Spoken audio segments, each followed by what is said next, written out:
Magandang umaga, narito ang ating weather update sa araw ng Lunes, March 2, 2026. Nakakaranas tayo ng may init at malinsangan na panahon dulot ng easterlies. Yung easterlies ay nakakaapekto sa malaking bahagi ng ating bansa.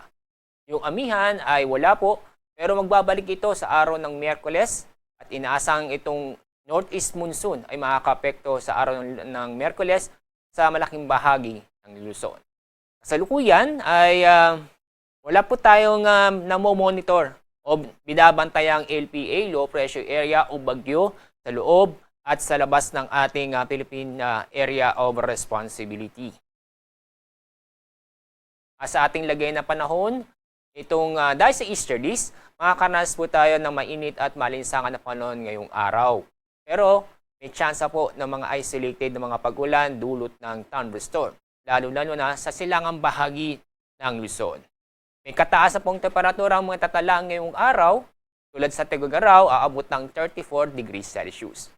Sa Metro Manila, aabot ng 32 degrees Celsius.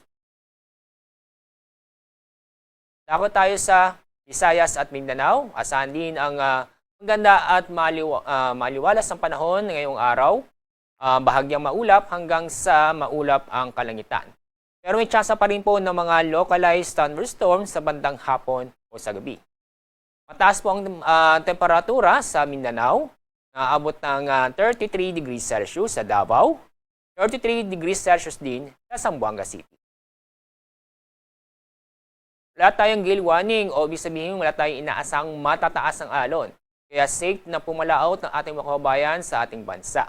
Pero huwag kalimutang mag-ingat dahil sa nabubuong mga localized thunderstorm sa bandang hapon o sa gabi. Ang araw pong sisikat mamaya pong 6:30 ng umaga. Ang araw lulubog sa ganap na 6:04 ng hapon.